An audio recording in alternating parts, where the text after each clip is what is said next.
हर एक CA foundation का बच्चा जब अपनी तैयारी करता है तो उसका एक ही सपना होता है कि वो किस तरीके से 300 प्लस लाए, चाहे वो 320 350 से ऊपर वो लाना चाहता है।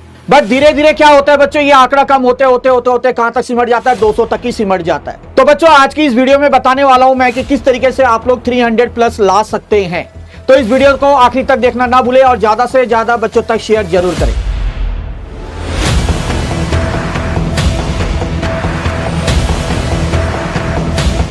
जय श्री श्याम दोस्तों।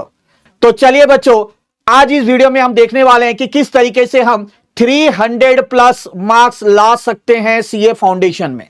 मेरी हर एक बात बड़े गौर से समझना, और अगर उसे आपने सच में फॉलो किया तो आप ये आंकड़ा आराम से क्रॉस कर सकते हैं। तो बच्चों पहले तो मैं कुछ बेसिक बातें आप लोगों को बताऊंगा। बेसिक बातें मतलब क्या, जब आप अपनी स्टडी स्टार्ट करते हैं सीए फाउंडेशन की तो आपको विशेष करके 3 चीजों का ध्यान रखना है। क्या ध्यान रखना है बच्चों? सबसे पहली चीज है आपकी स्ट्रैटेजी। ठीक है, आपकी स्ट्रैटेजी होनी चाहिए कि आपकी स्ट्रैटेजी किस तरीके से होनी चाहिए, किस तरीके से आपका टाइम टेबल होना चाहिए, किस तरीके से आपकी शेड्यूल होना चाहिए, यह आपको देखना पड़ेगा बच्चों सबसे पहले। ठीक है, ये कुछ बेसिक बातें हैं जो आपको ध्यान में रखना है। दूसरी चीज जो सबसे बड़ी बात है, कंसिस्टेंसी। अब क्या होता है कंसिस्टेंसी, जैसे मान लो कि आपने आज 8 घंटे पढ़े, कल हो जाता है कि 7 घंटे हो गया, अगले दिन 6 घंटे, कम होते होते होते ये 4 घंटे हो जाते हैं। ये बिल्कुल भी नहीं कर रहे हैं। तो बच्चों आप अगर आज से ही 8 घंटा दे रहे हैं तो डेली बेसिस पे आपको 8 आवर्स ही अलॉट करने पड़ेंगे अपने स्टडी के लिए। ठीक है ना, तब जाके आपकी एक कंसिस्टेंसी, प्रॉपर कंसिस्टेंसी मेंटेन होगी और आप एक अच्छा मार्क्स ला सकते हैं। तीसरी चीज क्या है बच्चों? रूटीन। ठीक है, रूटीन मेंटेन करना, रूटीन जरूर मेंटेन करना है। ये नहीं कि जैसे मान लो कि आपने 1 से 4 बजे तक आज ये पढ़ा, कल ये टाइम छोड़ के आप रात को पढ़ रहे हो, कभी अर्ली मॉर्निंग उठ गए। तो एक प्रॉपर रूटीन सेट करिए और उसी रूटीन के अनुसार अपने डेली बेसिस पे जो आप पढ़ाई कर रहे हैं, जो टेस्ट दे रहे हैं, इसको फॉलो करिए बच्चों। तो ये तो थी कुछ 3 बेसिक बातें जो आपको ध्यान में रखनी पड़ेगी, that is strategy, consistency and routine follow up. ये ध्यान रखना है। अब आता हूं बच्चों मैं सब्जेक्ट वाइज आपकी किस तरीके से तैयारी होनी चाहिए, किन बातों पर आपको फोकस करना पड़ेगा। तो एक एक करके मैं डिटेल में आ रहा हूं। सबसे पहले मैं आता हूं बच्चों अकाउंट्स के ऊपर। चलिए देखो, अकाउंट्स एक ऐसा सब्जेक्ट है जो कॉमर्स स्टूडेंट्स हैं वो ऑलरेडी 12th 11th में पढ़े होते हैं, और वही चीज आपको यहां पे सीए फाउंडेशन लेवल में देखने को मिलता है बच्चों, है कि नहीं है? दिक्कत आती है खास करके जो साइंस स्टूडेंट्स हैं।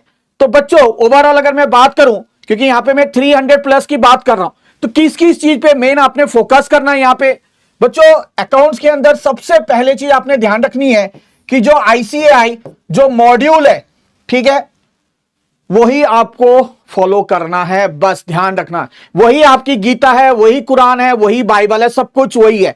वहीं से क्वेश्चन प्रैक्टिस करना, चाहे वो इलस्ट्रेशन के हो, चाहे आपके एक्सरसाइज क्वेश्चंस हो। मैक्सिमम क्वेश्चन अगर आप देखेंगे ना, सारे लगभग वहीं से आपको देखने को मिलते हैं। ये चीज आपने ध्यान रखना है बच्चों। दूसरी बात क्या है, अकाउंट्स के अंदर जो सबसे बड़ी बात होती है फॉर्मेट की। ठीक है, फॉर्मेट का आपने ध्यान रखना है बच्चों। आप लोग क्या करते हैं, घर में बस लाइन खींच दी, जहां मर्जी क्रेडिट, जहां डेबिट, कुछ ऐसे ही बना दिया। नहीं, प्रॉपर फॉर्मेट बनाइए ताकि जब आप एग्जामिनेशन में जाए तो आपको टाइम ना लगे, है ना। आपको पता होना चाहिए क्रेडिट कहां है, डेबिट कहां है, कहां क्या आपको लिखना है, सब आपको अच्छे से ये आना चाहिए मेरे बच्चों। तो फॉर्मेटिंग मेंटेन करना है। जब आप घर में क्वेश्चन करने बैठते हैं तो प्रॉपर फॉर्मेट बना के ही क्वेश्चन को सॉल्व करें। तीसरी बात, वर्किंग नोट, ये बहुत इंपॉर्टेंट रोल प्ले करता है मेरे बच्चों। वर्किंग नोट की अगर मैं बात करूं तो, है ना, ये कम से कम आपका 40%, ठीक है, वेटेज लगता है। अगर मैं एज पर एग्जामिनेशन की बात करूं तो कई बच्चे वर्किंग नोट लिखते ही नहीं। हाँ, तो ध्यान रखना, इसके कारण भी नंबर कटे जाते हैं। तब जाके ही आपके क्या आते हैं, प्रॉपर 300 प्लस आएंगे, जब अगर आप ये चीज मेंटेन करके चलोगे। ठीक है, तो अकाउंट्स के अंदर खास करके आपने ये बातें ध्यान रखनी है।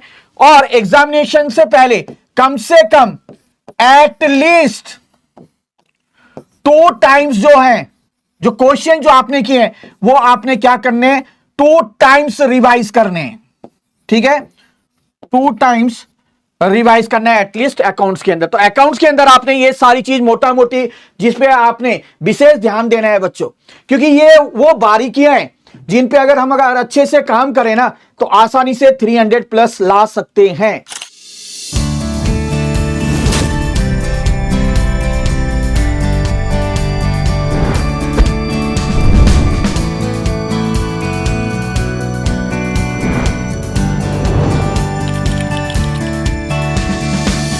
लॉ के अंदर बच्चों आपने क्या ध्यान रखना है, ये आपका एक ऐसा सब्जेक्ट है मैक्सिमम बच्चों के लिए नया ही है, लगभग सबके लिए नया है, क्या बोलूं, है कि नहीं है। तो यहां पे आपको एफर्ट्स जो है आपकी मेहनत ज्यादा करनी पड़ेगी। इसमें आपको क्या करना पड़ेगा मेरे बच्चों, मेहनत ज्यादा करनी पड़ेगी। यहां पे जो आपके मॉड्यूल है, मॉड्यूल में जो प्रोविजंस गिवन है वो प्रोविजंस आपको याद करने पड़ेंगे। सबसे पहली बात प्रोविजन याद करने पड़ेंगे। ध्यान रखना है जब आप केस बेस्ड स्टडी क्वेश्चन करते हैं, ज्यादातर मैक्सिमम आप क्वेश्चन देखेंगे केस बेस्ड स्टडी जो क्वेश्चंस होते हैं इसके अंदर, ठीक है, प्रोविजंस, ठीक है, फैक्ट, कंक्लूजन किस तरीके से एक्सप्रेस करना है, किस तरीके से लिखना है, यह चीज आपको एक एक चीज अच्छी तरीके से आनी चाहिए। ठीक है, एक एक चीज अच्छी तरीके से आनी चाहिए। ठीक है, सेक्शन अगर आपको दिक्कत हो रही है तो मत लिखो, बट गलत मत लिखो, है कि गलत नहीं लिखना है, बट प्रोविजंस आप अच्छे से याद करके जाइए। केस बेस्ड स्टडी क्वेश्चन है, इसके साथ जब आप प्रोविजंस लिखते हैं, फैक्ट लिखते हैं या कंक्लूजन लिखते हैं तो उसमें ध्यान रखना कि एक प्रॉपर मेंटेन हो और कितनी लाइन की होनी चाहिए वो as per case based study question आपको प्रैक्टिस करनी पड़ेगी। तीसरी चीज खास करके कोशिश करें कि जब भी आप ये कर रहे हैं इनमें राइटिंग प्रैक्टिस जो है ये आपने ध्यान रखना है। लॉ के अंदर मैं बार बार एक ही चीज कहता हूं कि writing practice, writing practice, writing practice, क्योंकि कुछ टेक्निकल वर्ड्स आपको देखने को मिल सकते हैं जो आपको दिक्कत कर सकते हैं। जब आप उसको लिखेंगे तभी एक बार में आपके दिमाग के अंदर वो सेट हो जाएगा। ठीक है, तो ज्यादा से ज्यादा इसमें राइटिंग प्रैक्टिस भी आपने करना है। अब आते हैं बच्चों हम लोग paper number 3 maths stat and LR. बच्चों इसके अंदर स्टैट वाला पोर्शन जो वो काफी इजी है ना, तो स्टैट वाला पोर्शन आप आसानी से कर सकते हैं। स्टैट वाले पोर्शन जो है आपका 40 मार्क्स आता है। 40 मार्क्स में से आप आसानी से अगर मैं बोलूं ना तो 30 से 35 मार्क्स आपका लाया जा सकता है आराम से, तो बिल्कुल भी घबराने की जरूरत नहीं है। एलआर जो है लॉजिकल रीजनिंग, यहां से आप आराम से 20 मार्क्स ला सकते हैं। 20 मार्क्स का होता है ये पेपर। अगर मैथ्स के अंदर बच्चों मैं कुछ चैप्टर्स की बात करूं, बस वो कर लें तो आपका अच्छे से मार्क्स आ सकते हैं। तो मैथ्स के अंदर आपने ध्यान रखना कि टाइम वैल्यू ऑफ मनी हो गया आपका एक, उसके बाद आपका रेशियो, प्रोपोर्शंस, इंडिसेस, लॉग, ये आप कर लो। इक्वेशंस आराम से हो जाएगा बच्चों, कुछ नहीं है इसमें। सीक्वेंस सीरीज की बात करो, ठीक है, तो ऐसे कुछ चैप्टर्स इनको आराम से कर लो। तो यहां से भी आप आसानी से मैं बोलूं 25 मार्क्स आप आराम से ला सकते हैं। ठीक है, तो मोटा मोटी अगर मैं बात करूं यहां पे, अगर मैं 30-50 की बात करूं तो 75 to 80 मार्क्स आपके आसानी से आ सकते हैं। अब रह गया हमारा आखिरी पेपर इको। बच्चों इसमें क्या है, ये सबसे ज्यादा मार्क्स ला सकते हैं इस पेपर में, आप ध्यान रखना। इसका सिर्फ एक ही कंसेप्ट है, क्या, रीड एंड रीड। ठीक है, क्या करना है सर, रीड आईसीआई मॉड्यूल, ये ध्यान रखना। आईसीआई मॉड्यूल जो है, आईसीआई मॉड्यूल आपको पढ़ना है बच्चों बार बार, कम से कम read and read, read and read पढ़ते रहो जितना पढ़ोगे।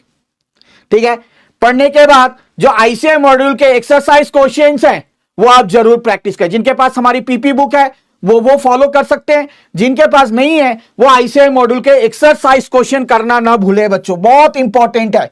वहीं से मैक्सिमम क्वेश्चन जो है आपको देखने को मिलते हैं इको के केस में। ठीक है, ये आपने करना है। यहां पे ना आप आसानी से, ये मात्र ऐसा पेपर है हर एक बच्चा यहां से 80 प्लस ला सकता है आराम से, इतनी गारंटी के साथ बोल रहा हूं। तो ये सारी थी आप लोग की स्ट्रैटेजी जिसके वजह से आप आराम से 300 प्लस ला सकते हैं मेरे बच्चों। तो उम्मीद करता हूं बच्चों ये स्ट्रैटेजी आप फॉलो करेंगे और अपना जो अटेम्प्ट है पहली बार में ही निकालेंगे। मिलते हैं बहुत जल्द और एक वीडियो के साथ, तब तक के लिए जय श्री श्याम।